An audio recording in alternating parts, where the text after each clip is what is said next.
সময় পার হচ্ছে। আমরা সাধারণ শিক্ষার্থীরা আমাদের নিরাপত্তার বিষয়টি নিয়ে শঙ্কিত। তাই এই জন্য আমরা জাহাঙ্গীরনগর বিশ্ববিদ্যালয়ের সাধারণ শিক্ষার্থীরা আমরা এই বিষয়ে ঐক্যবদ্ধ হয়েছি যে আজকে আমাদের বিশ্ববিদ্যালয় প্রশাসনকে আমরা 24 ঘন্টার মধ্যে সিন্ডিকেট সিদ্ধান্ত সভা ডেকে যাতে আমাদের বিশ্ববিদ্যালয়ের কর্তৃপক্ষ হলগুলো খুলে দেয়। সাধারণ শিক্ষার্থীদের কথা বিবেচনা করে আমরা বিশ্ববিদ্যালয় প্রশাসনকে আজকে আহ্বান জানিয়েছি যাতে 24 ঘন্টার মধ্যে একটি সিন্ডিকেট সভা ডেকে আমাদের হলগুলো খুলে দেওয়া হয় এবং 24 ঘন্টার মধ্যে যদি আমাদের সিদ্ধান্ত মেনে নেওয়া না হয়, যদি সিন্ডিকেট সভা ডেকে আমাদের হলগুলো খুলে দেওয়ার সিদ্ধান্ত না আসে, তাহলে আমরা সাধারণ শিক্ষার্থীরা ঐক্যবদ্ধভাবে সিদ্ধান্ত নিয়ে আমরা আমাদের হলে উঠে দেবো। কারণ বিশ্ববিদ্যালয়ের হলগুলো আমাদের জন্যই। আমরা সাধারণ শিক্ষার্থীরা যেখানে বাইরে থেকে আমাদের নিরাপত্তার বিষয়টি নিয়ে আমরা শঙ্কিত, আমরা সবাই বিভিন্ন পুলিশের হয়রানির মধ্যে আছি এবং আমাদের অনেক শিক্ষার্থী যারা নিজ গ্রামে চলে গেছে, বাসা চলে গেছে, তারা কিন্তু সেখানেও নিজ নিজ স্থানেও কিন্তু তারা বিভিন্নভাবে হয়রানির শিকার হচ্ছে। তাই সাধারণ শিক্ষার্থীদের একটাই দাবি, দ্রুত সময়ের মধ্যে যাতে আমরা আমাদের হলগুলো উঠতে পারি। এই জন্যই আমরা বিশ্ববিদ্যালয় প্রশাসনকে আজকে 24 ঘন্টার মধ্যে একটা আলটিমেটাম দিব যাতে হলগুলো খুলে দেওয়া হয়।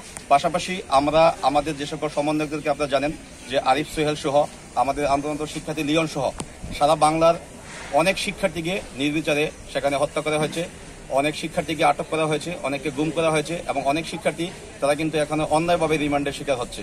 আমরা এর তীব্র প্রতিবাদ জানাই এবং গতকালও আমাদের ছাত্র জনতার যে গণবিক্ষোভ মিছিল ছিল, সেই মিছিলও আপনারা দেখেছেন আমাদের 7 জন ভাইকে একদম অন্যায়ভাবে গুলি করে হত্যা করা হয়েছে।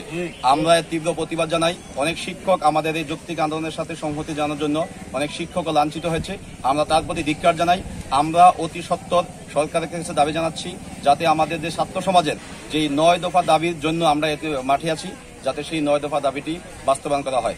যদি সেই 9 দফা দাবি বাস্তবায়ন না হয়, তাহলে আপনারা দেখেছেন আমাদের বৈষম্যবিরোধী ছাত্র আন্দোলন কেন্দ্রীয় সমন্বয় টিমের পক্ষ থেকে আগামীকাল কিন্তু দেশব্যাপী অসহযোগ আন্দোলনের ডাক দেওয়া হয়েছে।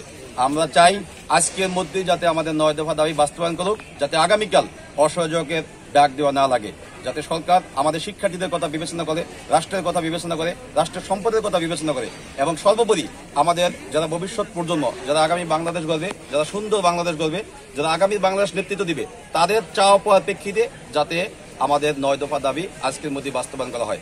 যদি আজকের মধ্যে 9 দফা দাবি বাস্তবায়ন করা না হয়, তাহলে আগামীকাল আমরা সারা বাংলার ছাত্র সমাজ, সারা বাংলার পেশাজীবী এবং যেই পেশারই আছে তা সবাইকে আমাদের অভিভাবকদেরকে সাথে নিয়ে আমরা অসহযোগ আন্দোলনে ডাক দিব। সারা বাংলার মানুষ এই আন্দোলন বর্তমানে শুধুমাত্র ছাত্র সমাজের মধ্যে নেই, আপনারা জানেন সারা বাংলার সকল পেশাজীবী মানুষ আমাদের সাথে একাত্মতা ঘোষণা করে তারা কিন্তু রাজপথে এসেছেন এবং আমরা তাদেরকে সাধুবাদ জানাতে চাই, যেহেতু ছাত্রদের যৌক্তিক এবং ন্যায্য দাবির পক্ষে তারা কথা বলেছেন। ওকে, আর কিছু নেই।